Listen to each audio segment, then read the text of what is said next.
thusim khat anangai kit tau hitin hiche thusim he ahi le Jana Nisa su kiti thusim ihin sei diwahi masang lai tun gamsung khat ahin khopi khat ana omen hiche gamsung atun khodang a umpon hiche khopi sunga tun minasa mi phalo aching athem mi hat mi that mi zong mi hem sane zong a omen hiche holai phat adinga chu leisit chunga dinga khopi min thang pen zong anahin chubang chun hiche khopi sunga chun doi ho doi choi ho atamin ta san cha te pathin ho zong a umnan in la ma ho chu mitam a hi povin hlang phong ten zong ki khop na ho a bol thei povin azi cho chen khom piu doi ho ho hat na thila ho ho vai pu na hi zi tun ama ho a hin het do teng leo got na sang pen a hin kho anala jiwin ki thoinat anamang jiwin ai hitobang khopi a hi zi tun Christian te dingin a ha asan chubang tun hiche khopi sunga tun sun le zan ti umlovin gol nop amangon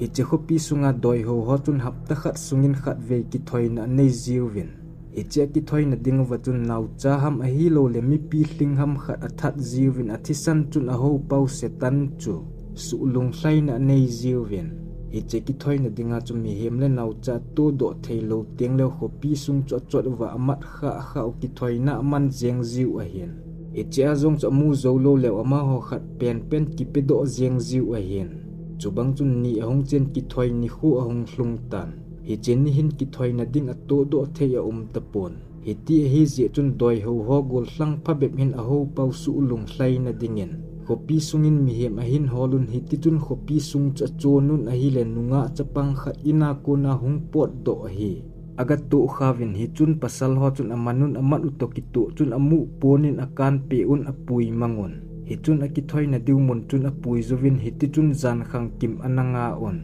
chubang chun phat ahong chen het man lovin jan khang kim ahong hlungin hi che phat chun hi chenunga nu chu khut akeng akan tup chenun amitha jina wa chun azong do on hi chenoi chun hleng kamlin ta akidon hi ti chun doi thu a hin samun akivel kolun phat chom khat zo hin hi chenunga nu chu ngai lut na be helin alola a dun athisan chu hleng kam chun adovin athisan awat kang phat chun doi ho thila ho ho chu hal na hong changun koi ji koi cha ti umlovin anop nobin a omon hi che chung chon na tun hi che nu mei ki thoina man nu chu ata sa chu bong bongin atanun aki ho mun ki pa ten anevin hi ti chun jing khowa ding kon chan he ala mun phat le ni ahong chen hap ta se le hi to bang ki thana gim nei le ki thoina chu na jingen hiti a hi je chun khopi sung chun amanga le mithilong zong akimudo jingen in la mithilong ki mo ho chu alua umji tapon chule nu mei mang ho wang along jeng zong mu do ana hi ji pon aji chu ma hon nunga hon nu mei ho chu ta asau zong ane ajiu a hian in la pasal wang ama hon atha zong lew ane ji povin hiti a hi je chun pasal ki that ho long chu mu do ana hi jin ni le hla hong chen hi che khopi sunga pathian ho ho pasal khat hi ni khat na in kot akikam khumin khopi sunga mi man jing le mi kitha jing ji chun taw na amangen hiti a taw pet chun doi ho thila ho pasal ni hin awal le hlon nan ataw gin choga za do hlonin hi chun amani jong alam kai pu komin a chi hlonin khopi sunga hi tobang thu choga sei hlon tan hi che phatun alam kai pavin gol hlang ho asolin aman dingin asol tan alam kai pavin a sei bang chun pasal phabep a chewin agamanon hiti chun avo apumu wachun akai phejun alam kai pau kom akai hlungo wachun thudo na neijun hi che thudo na ho chu khopi sunga pathian ho mi hem i zat hiu ham chule koi ham tin adongon hinla man hi che ho chu don but na pepon ki cha na zong anei pon i to banga asu gen theiwang wachun amai so chu ki panan adimin hi che zo chun khopi sungin akai lewin hiti hin khohlang asamun tunia ki pat pathian ho Christian te akimu do ki le hi che sanga ho zo ki bolding a hi thuki se hi koi manna sa lowa umloading a hi tin asamun azonan hi che mi pa chu khopi lai lungin anhali tawin hi ama athi zo chun in zong a halun akinai pi aloi agol ho agin mo zo seu zong amanun iti chun ki thoinan anamangon hiti a hi je chun doi ho ho cho hak che on phat le ni hong che bang chun mi hem ki than na thisan ki su na thihla ho na mun a hi je chun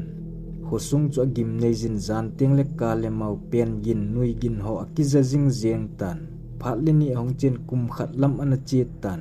kum che dung zui chun khopi sung chun siat na pung che chen pathian ho ho ki bol gen theina zong asang che zeng tan koi to bang taw na mang het do le in pumin a hal hlavin a ki het pi aloi a gol ho chanin amanon thina chan gon na piavin hitia hin bol phat uwachun khopi sunga ta san cha te chu mun chom gam chumin azam zam zengon hin la hitia azamu zong phat sot lovin a hin het do un hi che phat chun khopi sunga migilo thila ho chun a phat sen khopi sunga kona koi pot dem tin a hin kholun a pot do ho choman jiwin thu do na ne jun ta san cha te na hi kha le pet din ana that jiwin ai ni le hla hong chen hla thum hla li zo hin hi che khopi sunga chun ta san cha te koi ma mu ding a tapon adam chang se jong gam chumin a chi tan hin lami tam zo chun hi che migilo ho khud a chun thina na tu un itia ta san cha ten hi che khopi ada hla so phat wa chun khopi chu masanga bang a hi tapon nat se alangin hlagau gilo alangin thila ho doi ho zong ama ho le ama ho ki that to zengon khopi sung chu sun le zanin a boitan ni ahong che bang chun aki thoi pha no hong hlung ki tan hi che zan hin ki thoi na dingin khopi sunga nunga mel hoi ta doi ho cha te ma khat amanon ana bol ngai bangun alola adun thleng kamin athisan a kholon hin la hi cheni hin a ho pau hlagau gilo chu alung hlai tapon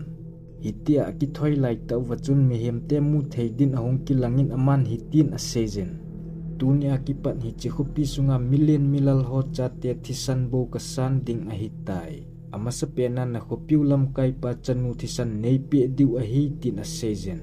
hitobang thu ahong phat chun alam kai pau zong alung kim tan api lo zela pon a hovu hlagavin a thum a hi ji chun aman zong a zonan a chanu a itta chon na tu do yen hi chun a bol ngai bangun a lola adun a thisan alun kang zo phat chun ata sa cho ki homun satui ta bangin aneawen i che zo chun alamun anom koi cha koi nau ti lovin anop nobin a omon iti chun gol nop anamangovin nai phatle ni ahong chen hi che khusung chu masanga sangin aki khel che zeng tan abang khat chu amale ama ki thadun abangin aji acha te athadun mithilong zong amunin aki kholin hopi sung zong anam seleu zeng tan phatle ni ahong chen jingka khanin nisa asu tapon hin la hi che jingka hin hla ahong su do en sun chu zan to bangin a tan hitia hla ahong su do zo phat so lo chun itia anamu kha lawu wacha kidang wacha len ta alu sahem to bang apum hom pi to bang hitam ta ahong lengin mi hem ho chu ban nei chan athadon hiti chun khopi sunga mi hem ake khat to bang atha chai phat wachun hi che wacha ho chu leng mang bebon itobang Thilsoh Kidang phat chun khat le khat akingo to win aki boizun azo zonan gal ahong su tan khopi sung chun thisan alongin chubang chun phat ahong chen hitia ki boi lai ta wachun het man lovin hla hong su do chu ahong thimin ahi le khomuna tapon hiti ahi je chun koima ki mutu thei tapon aki khoi kha ki that to win u cha pa cha ji cha ti lovin ahong ki boizun aki ho to thei zong tapon hiti chun phat ahong chen zan khang kim lam ta hin kidang te nisa ahong su do en hi che nisa cho all in ahong hat en hitia nisa ahong su do phat chun hui zong anung tapon chubang chun hi che nisa phate cha ahong su do phat chun koima athu zo pon nisa sat be se je chun in ho ahong kan khopi sunga vadung ho zong aki hon aki om lumbangin achi la zeng tan azo na hin hi chi khopi sunga mi him ho cha vun ho ahong kilibin asam ho apulin hiti chun ata sa ho ahong zun hlan thisan nai san along tan hitia phat chun khopi sunga ko na chu jam do ding atiwin hin la koiman hi chi khopi chu hel thei tapon khopi pam lama chu pi ham mu thei zong hilo khoi kha thei zong hilo ananguwa omen hiti a hi je chun khopi sung chun kalemau pen gin husagin nei hu do en nei ngai damin tia ki sei ki sam husagin aki thong zen zun zeng tan hitia mi hem ho ta sa azun hla a thisan nai san alon wang chun koima gang ten athipon abang khat chu ta sa zong talo agu keu agil ho do tet tunin akili lewin akapun apengon thi ding anomun hin la thi zong a ha satan itobang Thilsoh phat chun a ho pau hlagau phalo chu pan pi diwin akowon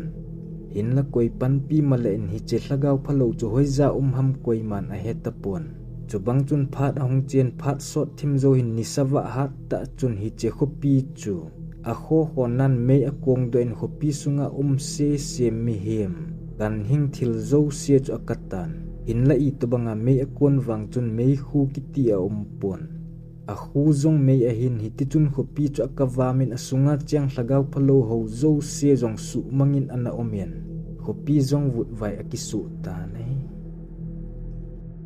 ito bang Thilsoh chu masanga ana chiang ho ta san cha te nupi khan hin TV a ki ve bangin mol chunga konin ana ven aman atho gimnaw le Thilsoh Kidang chu amit te in anamon hin la ma namuna ko na chu mi hem mina mu pha nagam a hipon hi zong le hi chen ni khu chun amanun phate chan ana ven chu bang chun phat le ni hong chen hi che khopi chu leise na ko na su mangin a tan ni le hla che bang chun hi che khopi masanga khopi min thang min asam mi hat ho chen na kho chu vut vai gam akisu in asunga chun thing le go zong ake theipon gamsa zu le wate zeng zong aleng lut ji pon hiti chun khopi min thang mi het ta khopi chu chon wal je un leise na konin su mangin an ta nahi thusim akichai tai